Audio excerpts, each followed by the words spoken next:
स्वागत है दोस्तों स्टडी फॉर यूपीएससी में। हम लोग जहाँ तक पढ़े थे उससे आगे उम्मीद है कि आप लोग नोट बना रहे होंगे और जब आप देखेगा तो अभी तक आपको आप लोगों का कम से कम 20 पेज का पहला चैप्टर में तो नोट बन ही गया होगा। फिर भी हम लोग आगे देखते हैं। अभी हम लोग को पढ़ना है नेट जीरो कार्बन। देखिए क्या होता है कि जितना CO2 वातावरण में उत्सर्जित किया जाए उतना ही CO2 वापस हटा भी दिया जाए या एब्जॉर्ब कर लिया जाए ताकि नेट उत्सर्जन जीरो हो जाए। इसी को हम लोग नेट जीरो कार्बन कहेंगे। बहुत सिंपल अर्थ में लिख के दिए हैं, मतलब जितना आप इमिट किए उतना रिमूव कर दीजिए तो बचा क्या, जीरो। ठीक है, यहाँ ध्यान दीजिएगा एक बात कि नेट जीरो कार्बन और कार्बन न्यूट्रल में अंतर होता है। कभी कभी आपको देखने को मिल सकती है कि नेट जीरो कार्बन और कार्बन न्यूट्रल, तो कभी कभी नेट जीरो कार्बन को कहीं कार्बन न्यूट्रल ना समझ लें। ये बहुत बेसिक डिफरेंस है, ध्यान दीजिएगा। कार्बन न्यूट्रल जब वर्ड यूज करेगा तो यह केवल CO2 के इमिशन को ही बैलेंस करेगा। ठीक है, जब कार्बन न्यूट्रल की बात करेगा तो केवल CO2 के इमिशन की ही बात करेगी। लेकिन अगर नेट जीरो कार्बन की बात करेगा तो सभी ग्रीन हाउस गैस, CO2 भी, मीथेन भी, NO2 भी, सबका नेट जीरो उत्सर्जन की बात करेगा। ठीक है, अगर हम लक्ष्य की बात करें इसका नेट जीरो कार्बन का तो भारत 2070 तक लक्ष्य रखा है नेट जीरो का, विश्व 2050 और भारतीय रेलवे 2030। ठीक है, अब हम लोग आगे बढ़ते हैं। ठीक है, ग्रोथ एंड डेवलपमेंट की बात करते हैं। ठीक है, ग्रोथ एंड डेवलपमेंट की अगर हम बात करें तो देखिए ग्रोथ क्या होता है, तो एक मात्रात्मक बढ़ोतरी होती है। ग्रोथ क्या होता है, तो मात्रात्मक बढ़ोतरी होती है जो किसी देश की कुल नेशनल इनकम या GDP में होती है। यानी कि नेशनल इनकम या GDP में जो बढ़ोतरी होती है उसी को हम लोग क्या कहते हैं, ग्रोथ कहते हैं। ग्रोथ की कुछ विशेषता देखते हैं। ठीक है, पहली विशेषता तो यह है कि यह केवल मात्रात्मक होती है, यानी कि क्वांटिटेटिव होती है। क्वांटिटेटिव होती है यानी कि अगर GDP में क्वांटिटेटिव इंक्रीजमेंट हो रहा है तो हम क्या कहेंगे, ग्रोथ कहेंगे। जैसे मान लीजिए कि एक गाय है जो 7 लीटर दूध का क्या कर रहा है कि उत्पादन कर रहा है। अब उसको अगले महीना में वो 10 लीटर हो जाता है तो 3 लीटर का बढ़ोतरी हुआ ना, ये ग्रोथ होगा। ठीक है, यानी हम सिर्फ मात्रात्मक वृद्धि की बात कर रहे हैं। दूसरी बात, ये शॉर्ट टर्म फोकस करता है, ये लॉन्ग टर्म की बात नहीं करता। ये शॉर्ट टर्म, ये बढ़ गया बस बढ़ गया। इसके अलावा GDP, GNP, नेशनल इनकम के द्वारा यह मापी जाती है कि नेशनल इनकम इतना बढ़ गया, GDP इतना बढ़ गया। जैसे मान लीजिए कि अगर GDP हमारा ग्रोथ रेट 6.2 के रफ्तार से बढ़ रही है और वो अचानक 8 हो जाए तो ये क्या है, GDP ग्रोथ रेट हुआ, तो इसलिए ये ग्रोथ है, यानी कि मात्रात्मक वृद्धि है। इकोनॉमिक ग्रोथ जानने के लिए ज़रूरी नहीं है कि लोगों का जीवन स्तर बेहतर हो। यहाँ पे लोगों के जीवन स्तर से मतलब ही नहीं है, सीधे कितना बढ़ गया, क्वांटिटी इसका कितना बढ़ गया, वही है आपको यानी कि ग्रोथ। अब अगर हम डेवलपमेंट की बात करते हैं तो ये इससे बड़ा टर्म है। तो देखिए डेवलपमेंट क्या है, एक प्रक्रिया है जिसमें आर्थिक वृद्धि तो होता ही है, साथ ही साथ सामाजिक कल्याण, जीवन स्तर, रोजगार और समृद्धि को भी देखा जाता है। यानी डेवलपमेंट जो है वह मात्रात्मक और गुणात्मक दोनों चीज़ों को मापता है।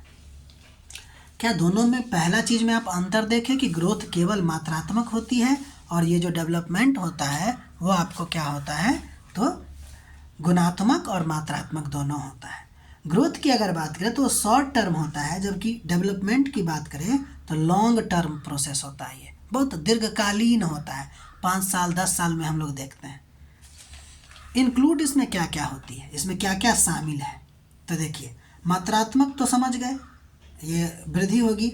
गुणात्मक में देखिए लोगों का हेल्थ कैसा है, एजुकेशन कैसा है, लिटरेसी रेट कैसा है, पॉवर्टी रिडक्शन हुआ है कि नहीं हुआ है, ये सब इसमें आएगी। और भी क्या चीज़ आएगा, तो लोगों में रोजगार कितना है, जेंडर इक्वालिटी है कि नहीं, इंफ्रास्ट्रक्चर डेवलपमेंट हो रहा है कि नहीं, तो ये सब के सब आपको किस में आएगा, डेवलपमेंट में आएगा। ठीक है। अच्छा, इसके मापने का क्या होगा, डेवलपमेंट मापने के लिए कुछ इंडिकेटर भी हैं, जैसे मानव विकास सूचकांक, इसके बारे में पढ़ेंगे, poverty rate, life expectancy rate यानी कि जीवन प्रत्याशा, लोग कितना जी रहे हैं, शिक्षा का दर कैसा है, बेरोजगारी रेट जब निकालते हैं या फिर एजुकेशन रेट जब निकालते हैं, ये सब इसका सूचक है। क्या चीज़ का सूचक, विकास को मापने का। ठीक है। अब यहाँ पे एक बहुत अच्छा टर्म बनता है, इसको हम लोग देखते हैं। एक है ग्रोथ और एक है विकास। कहता है ये दोनों एक दूसरे के ना पूरक है, यानी कि कम्प्लीमेंट्री है, ना कि प्रतिस्पर्धी, यानी कि कम्पिटिटिव नहीं है, कम्पिटिटिव नहीं है बल्कि कम्प्लीमेंट्री है। कैसे, यानी दोनों एक दूसरे से जुड़ा हुआ है। कैसे, तो देखिए ग्रोथ के बारे में पहली बात करते हैं। तो देखिए ग्रोथ जो है ना वो डेवलपमेंट का आधार है, फाउंडेशन है। ठीक है। कैसे, तो देखिए जब जीडीपी बढ़ती है इसका मतलब ग्रोथ हुआ, तो सरकार के पास क्या होगा कि टैक्स रेवेन्यू ज़्यादा आएगी, यानी कि उनके पास कर ज़्यादा आएगा। जब टैक्स ज़्यादा आएगा तो उसी से स्वास्थ्य, शिक्षा, सड़क, बिजली, पानी, रोजगार पर खर्चा किया जाएगा। तो ये क्या है, क्वालिटिव प्रॉपर्टी है ना, और ये जो है आपको जीडीपी बढ़ी तो क्वांटिटिव है। तो जब इसमें पैसा सरकार के पास ज़्यादा आएगी तो वो खर्च करेंगे इस पे। ठीक है। इसीलिए ग्रोथ के बिना डेवलपमेंट अधूरा है। समझ गए, यानी कि ये दोनों जुड़ा है। अब डेवलपमेंट को देख लेते हैं, डेवलपमेंट कैसे ग्रोथ को बढ़ाता है। तो देखिए डेवलपमेंट जो है ना वो ग्रोथ को अस्थाई बना के रखता है, सस्टेनेबल बना के रखता है। ठीक है। जैसे देखिए कैसे, देखिए जब लोगों के पास शिक्षा, स्वास्थ्य और स्किल होते हैं तो आप जानते हैं कि उसकी प्रोडक्टिविटी बढ़ जाती है। हम आपको बताए थे जब लोग के पास शिक्षा दिया जाए, स्वास्थ्य दिया जाए, उसमें स्किल बढ़ा दिया जाए तो वो आपको ह्यूमन कैपिटल बन जाता है, ह्यूमन कैपिटल बन जाता है। और जैसे ही ह्यूमन कैपिटल बनेगा तो उसकी प्रोडक्टिविटी क्या हो जाएगी, इंक्रीज कर जाएगा। ठीक है। तो ह्यूमन कैपिटल इससे बढ़ेगा, और जब ह्यूमन कैपिटल बढ़ेगा तो ग्रोथ बहुत ज़्यादा तेज़ी से और स्थिर यानी कि स्टेबल रहेगा। इसीलिए डेवलपमेंट के बिना ग्रोथ जो है यानी कि टिकाऊ नहीं हो पाएगा। ठीक है। अतः निष्कर्ष के तौर पे लिख सकते हैं कि अतः आर्थिक वृद्धि विकास का पूर्व शर्त है और आधार भी है, यानी कि जब तक आर्थिक वृद्धि नहीं होगी आप विकास पे नहीं जा सकते हैं। जबकि विकास जो है ना इस वृद्धि को दीर्घकालीन, ठीक है, लॉन्ग टर्म वाला, समावेशी यानी कि इंक्लूसिव, और अस्थाई यानी कि सस्टेनेबल बनाता है। ठीक है। ये आप क्वेश्चन है, इसको देखने की कोशिश कीजिएगा। अभी तक हम लोग जितना पढ़े लगभग 10 लेक्चर हुआ है। आपको कुछ हम बताना चाहते हैं। ये जो चीज़ हम पढ़ रहे थे वो आपको एक चैप्टर है इकोनॉमी का जिसका नाम है नेशनल इनकम एंड ग्रोथ।